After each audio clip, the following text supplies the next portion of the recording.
My question isn't about coaching, anything with the coaching tree or anything like that. Cool. It's more about the franchise tag and the use of it. And what obviously with the big contracts coming up with Debo and Bosa, what my thinking is why can't we use that as a strategy to keep these guys in the club for the next couple of years? And I wanted to hear your thoughts on that. Well, the franchise tag is pretty expensive. Correct me if I'm wrong, but I think it's like a 1-year deal that pays you like the average of the top 10 salary. You're pretty high up there. And then the next year it's a 20% raise. And then the next year it's 20% raise.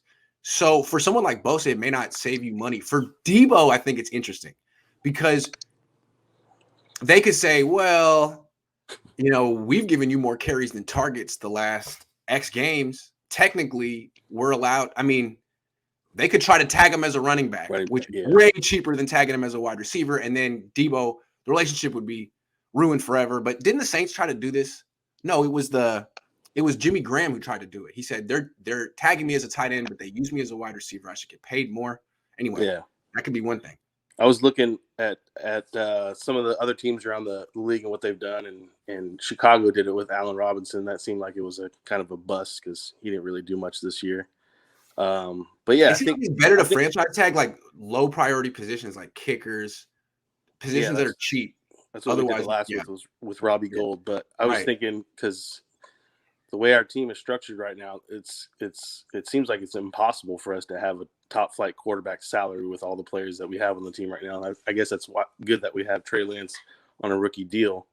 Right. But for the future, when you got guys like,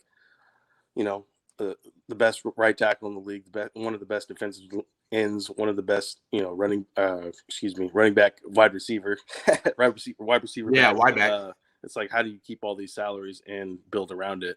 So, thank you for that. I think it's an interesting strategy. I think to me, what they could do with Debo is look, we're going to offer you, we're not going to make you the highest paid wide receiver in the league. We're going to offer you a little less. And if you want to play hardball with us, we could tag you as a running back. So why don't you meet us halfway? I feel like they could use it in negotiations, but I don't know if they're actually going to do it because that would be really throwing down the gauntlet. I don't see how you could have a relationship with Debo after that if you pull that on him.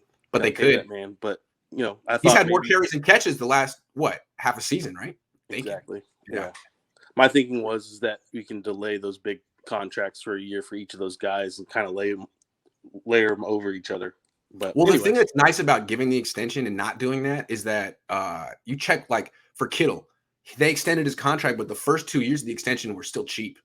Like if you do the franchise tag, they make them very expensive now. But if you give a guy an extension, you can kind of like backload it for a couple of years, which is helpful. Yeah. So like if they extend Debo this year or Bosa, those two would still be relatively cost effective for a year or two. I'm just saying. And thanks for all the content, man. Appreciate you. Thanks for calling in, man. Have a good one. Have a good one. All right. Sean says, sign Ryan Fitzpatrick to a 1-year deal. Yeah, he's 39 years old, but he's a vet and good quality backup, someone Trey Lance can learn from. Thoughts? Yeah, I mean, I think he's someone that can win. He's a good player. Only thing is injuries, right? Like Tyrod Taylor gets hurt, Jimmy gets hurt, Fitzpatrick gets hurt. Lance plays a pretty physical style of football. Maybe you want to prioritize durability at the backup cornerback position. I don't know. But Fitzpatrick, I mean, what did he last? 1 game this year? I'm just saying. But yeah, he's a really good player. If you're looking for backup quarterbacks who have track record of winning games, I think Fitzpatrick could win with the 49ers. Good call.